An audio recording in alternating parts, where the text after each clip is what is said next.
A los 75 años, Suzy 4 comienza a hablar con una honestidad que antes evitaba por completo.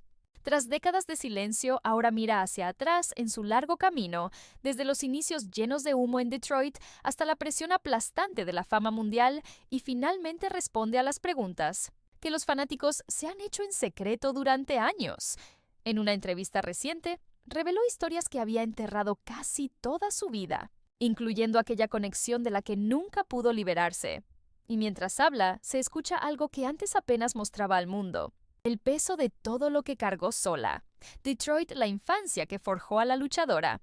La historia de Suzy 4 comienza en Detroit, donde nació el 3 de junio de 1950 como Susan K. 4, en una familia que vivía y respiraba música. Su padre, Art 4, era un músico de jazz que trabajaba en General Motors, y su madre Helen llenaba el hogar con disciplina, calidez y un gran respeto por el arte.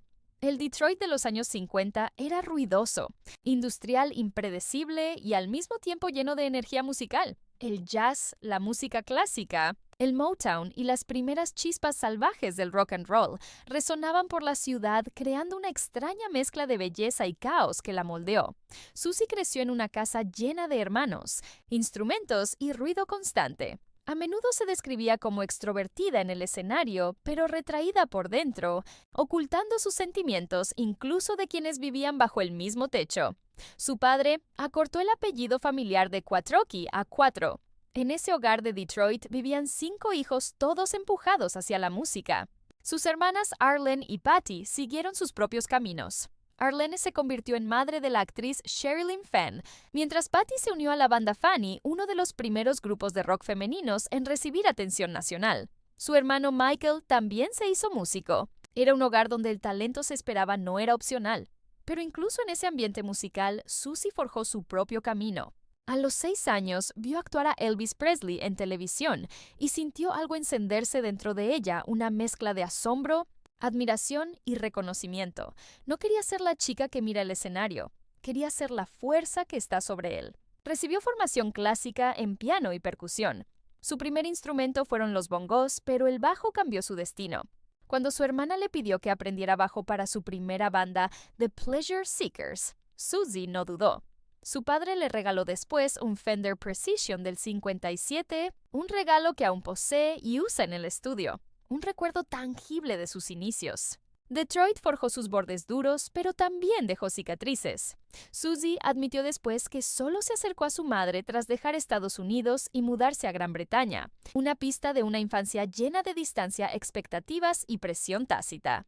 Creció con amor, pero también bajo el peso de tener que demostrar su valía en un mundo que nunca esperó que las mujeres pudieran liderar una banda de rock. Esa presión y la soledad que se escondía detrás la acompañarían toda su vida. The Pleasure Seekers. Los primeros pasos y la decisión que lo cambió todo. Cuando Suzy 4 llegó a su adolescencia temprana, la música ya era el único camino que conocía. Con 14 años fundó junto a sus hermanas Patty y Arlene The Pleasure Seekers, una de las primeras bandas de rock femeninas de Estados Unidos. Un concepto audaz, casi inimaginable a mediados de los años 60. Eran adolescentes que entraban en clubes llenos de humo en Detroit, llenos de hombres que no creían que las mujeres pudieran tocar instrumentos y mucho menos liderar una banda de rock. Pero Suzy no dudó. Tomó el bajo, se colocó al frente del escenario y entregó una energía cruda sin pulir, que la distinguió inmediatamente de cualquier otra joven con sueños. The Pleasure Seekers grabaron temas como Never Thought You'd Leave Me y What a Way to Die. Canciones que llevaban el espíritu rebelde por el que más tarde sería famosa. Sus actuaciones eran caóticas, ruidosas, emotivas y auténticas, exactamente el tipo de expresión que el público de Detroit respetaba. Pero tras la emoción, una realidad comenzó a emerger. Suzy empezaba a superar a la banda. Su presencia escénica era diferente, más afilada, más intensa, y los productores que la observaban reconocieron que no debía seguir siendo una más del grupo. Debía brillar sola. El punto de inflexión llegó en 1971. El productor británico Mickey Most, conocido por descubrir talentos revolucionarios, vio algo en Suzy que ningún sello estadounidense había reconocido. Para él, no era solo una adolescente ambiciosa de Detroit, era una chispa esperando el fuego adecuado.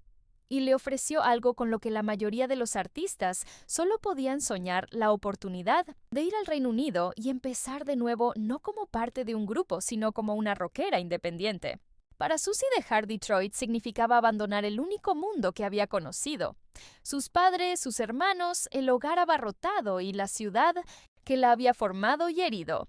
Tenía solo 21 años, lo suficientemente joven para tener miedo, pero lo suficientemente decidida para ignorar ese miedo. Mickie Most creía que el Reino Unido recibiría su energía con los brazos abiertos, y tenía razón. El movimiento glam rock estaba explotando. Moda audaz, sonido agresivo y artistas que no temían a los límites. Era el ambiente perfecto para alguien como ella, alguien que no encajaba en ningún molde. Cuando Susie subió al avión hacia Londres, admitió después que sintió algo romperse dentro de ella, una mezcla de emoción y tristeza. No sabía entonces que también dejaba atrás la versión de sí misma que siempre había buscado seguridad. Desde ese momento ya no era la chica tímida de Detroit que luchaba por ser escuchada. Se convirtió en Susie 4, la mujer, que entraría en una industria dominada por hombres y la obligaría a reconocerla. Londres no solo cambió su carrera, moldeó su identidad, su confianza y finalmente sus relaciones. La llevó tanto a los mayores triunfos de su vida como a algunos de sus dolores más profundos. Fama, glam rock y la amistad que desató una ola de rumores de por vida. Cuando Susie 4 llegó a Londres, entró directamente en una revolución musical. El glam rock había estallado en todo el Reino Unido y el público estaba hambriento de algo ruidoso, fresco e intrépido. Bajo la guía de Mickie Most, firmó con Rak Records y comenzó a forjar su propia identidad como solista. Su primer sencillo, Rolling Stone, en 1972, tuvo solo un éxito moderado, pero ya mostraba que estaba construyendo algo importante. Entonces, en 1973, todo cambió. Su siguiente sencillo, Can de Can, alcanzó el número 1 en el Reino Unido y varios países europeos, vendiendo más de 2 millones de copias. De la noche a la mañana, Susie 4 se convirtió en un nombre global. A partir de ahí, los éxitos no pararon. 48, Crash Daytona, Demon Devil, Gate Drive, The Wild One. Creó una imagen inconfundible, mono de cuero, carisma eléctrico, líneas de bajo contundentes y rompió cada regla que la industria había impuesto a las mujeres. No estaba frente a la banda, ella era la banda. No esperaba aprobación, exigía respeto. Por primera vez, el público tuvo que aceptar que una mujer podía encarnar pura energía de rock sin ser sexualizada. Susie dijo después que estaba orgullosa de nunca haber tenido que desnudarse para llamar la atención. No lo necesitaba. Su poder venía solo de talento y fuerza. Pero 1978 produciría el capítulo más duradero de su carrera y los rumores sobre los que los fanáticos susurrarían durante décadas. Ese año, Susie grabó Stumbling en un dueto con Chris Norman de la banda Smokey. La canción nunca pretendió ser un fenómeno. Ambos artistas pensaron que era un tema simple y dulce, algo que a la gente le gustaría, pero nada que cambiaría sus vidas. En cambio, alcanzó el puesto 4 en el Billboard Hot 100 de Estados Unidos y se convirtió en una de las canciones definitorias de finales de los 70. Los fanáticos se enamoraron de la química de sus voces, la ternura entre las líneas y la honestidad emocional de la grabación. Y casi de inmediato, el mundo asumió que entre Susie y Chris había algo más que música. Durante décadas, Susie guardó silencio sobre las especulaciones. Insistía en que eran buenos amigos, que su armonía musical surgía de forma natural, que se respetaban profundamente. Pero nunca habló de la tensión emocional que los fanáticos sentían tan claramente. Mientras tanto, Chris Norman, ya amado por el suave soft rock de Smokey, alimentaba los rumores al admitir lo fácil que había sido colaborar con ella. Y para Susie, Stumbling In se convirtió en la canción de la que nunca pudo escapar. Era conocida por su feroz personalidad rockera, pero millones de oyentes la asociaban con ese único momento vulnerable y tierno. Se convirtió en el espejo más inesperado de su yo oculto. Un yo del que entonces no quería hablar. A medida que pasaban las décadas, la pregunta se hacía más fuerte. ¿Qué ocurrió realmente entre Susie 4 y Chris Norman? A los 75, finalmente decidió contar la verdad, pero no de la manera que nadie esperaba. La verdad sobre Chris Norman y la confesión que evitó durante décadas. Durante casi medio siglo, los fanáticos llevaron consigo una pregunta persistente. ¿Era Stumbling Y solo una canción o una ventana a algo que Suzy 4 nunca se atrevió a admitir. La química era innegable, tan natural, tan fácil, que los oyentes de todo el mundo estaban seguros de que bajo la melodía debía esconderse una historia más profunda. Suzy esquivó la pregunta durante décadas, la evadía con bromas, se distraía con profesionalismo, pero a los 75 años, en un raro momento de franqueza, finalmente reveló lo que había guardado la mayor parte de su vida. Comenzó con una simple frase, una que dejó al entrevistador inmediatamente en silencio. Chris Norman fue una de las almas más cálidas con las que he trabajado. Luego explicó ella, y Chris estaban ambos casados en ese entonces, ambos cargados con carreras, giras y expectativas públicas. La sesión de grabación de 1978 había sido extrañamente pacífica, sin competencia, sin egos, sin presión. Solo dos voces que encontraron armonía como si fuera lo más natural del mundo. Suzy admitió que lo que los fanáticos sintieron era real, pero no de la manera que imaginaban.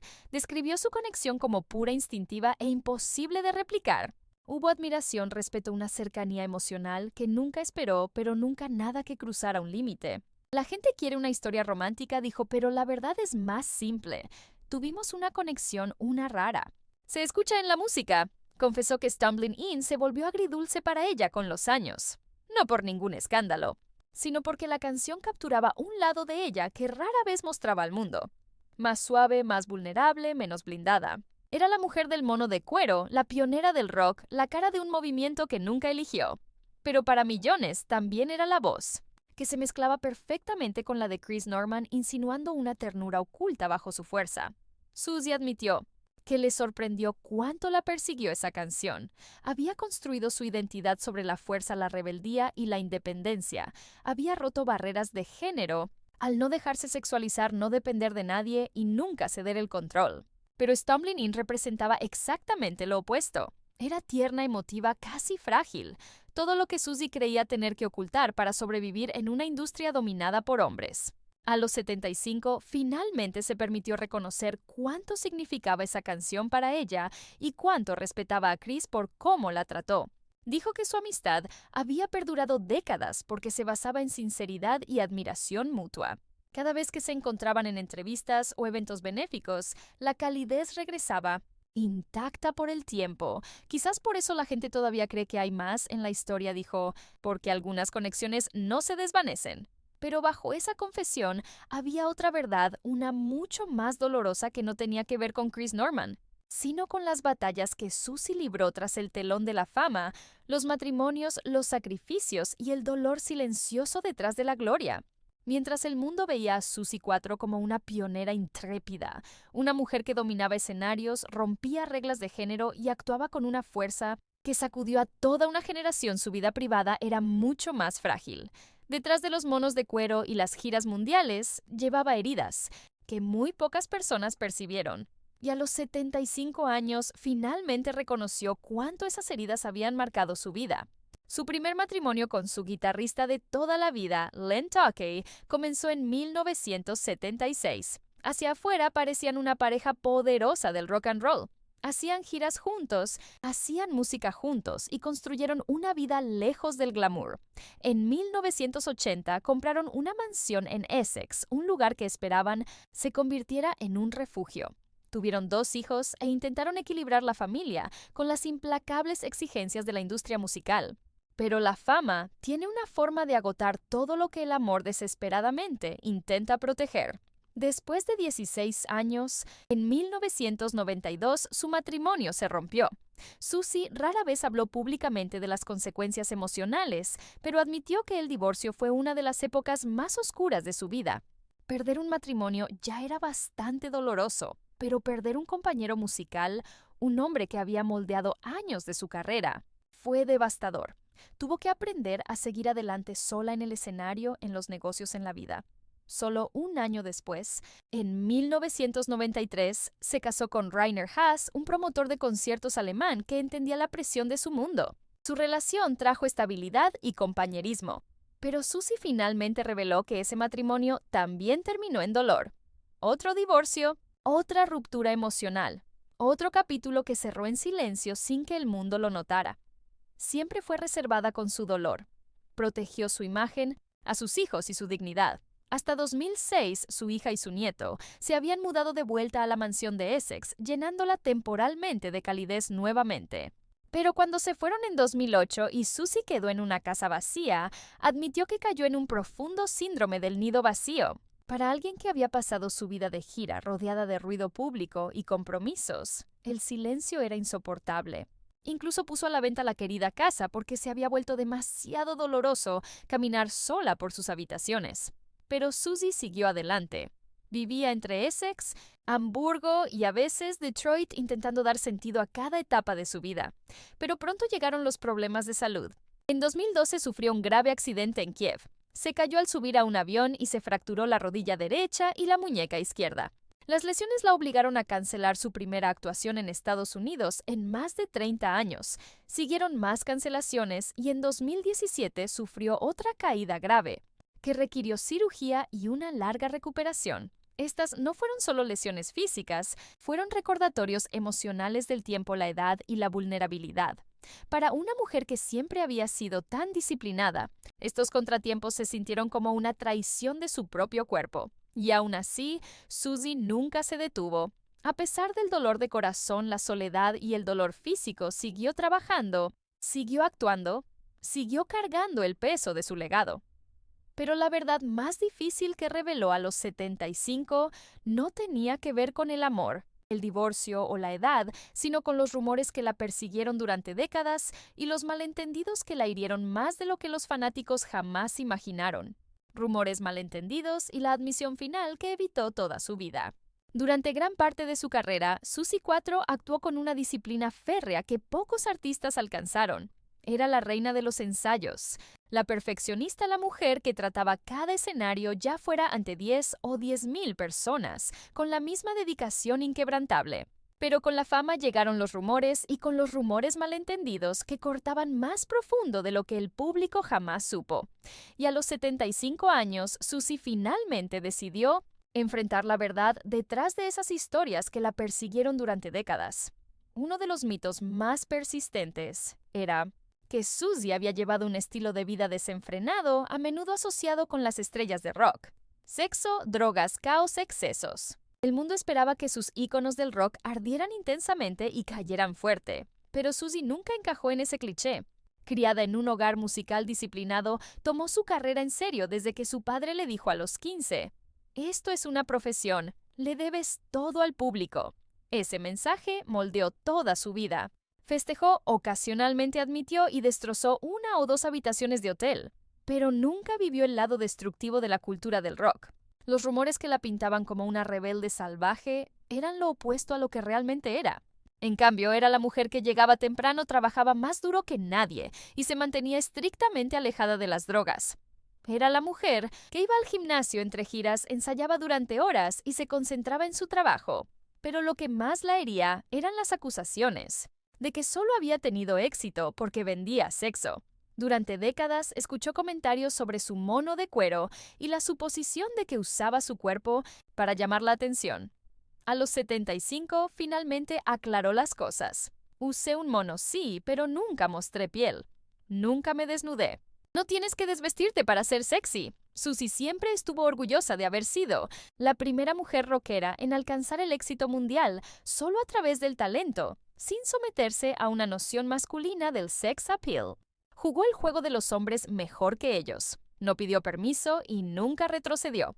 Pero estos malentendidos la siguieron durante años, socavando sus logros y eclipsando sus sacrificios. Ahora habló abiertamente de lo que había ocultado tanto tiempo. Los rumores la habían herido mucho más de lo que los fanáticos jamás supieron. También hubo otros rumores, enemistades con otras rockeras, rivalidades, conflictos, historias inventadas por la prensa, a menudo con la intención de enfrentar a las mujeres entre sí, especialmente en una época cuando las rockeras eran raras. Un rumor afirmaba que tenía una rivalidad con Joan Jett, aunque Joan Jett dijo que Susie fue su mayor inspiración.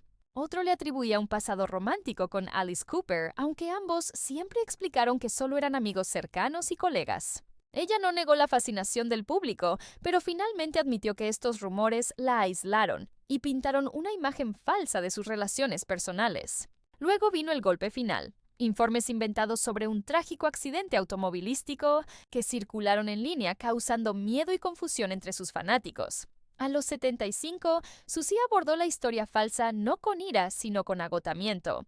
Para alguien que había pasado toda su vida demostrando su valía, el pensamiento de que extraños pudieran declararla herida, moribunda o muerta, la golpeó más fuerte de lo que esperaba, y entonces, con la respiración pesada, dijo aquellas palabras que nadie vio venir. Después de todos estos años, me doy cuenta de que el mundo nunca supo realmente quién era yo. No fue una queja, no fue amargura. Fue la admisión silenciosa de una mujer cuya vida había sido demasiado grande, demasiado intensa y demasiado incomprendida como para explicarla por completo. La historia de Suzy 4 está llena de triunfos, sacrificios y verdades que finalmente estuvo dispuesta a compartir. ¿Qué etapa de su viaje te sorprendió más? Escríbelo en los comentarios abajo y no olvides suscribirte al canal, dejar un like y activar la campana para no perderte más historias profundas sobre las leyendas más inolvidables de la música.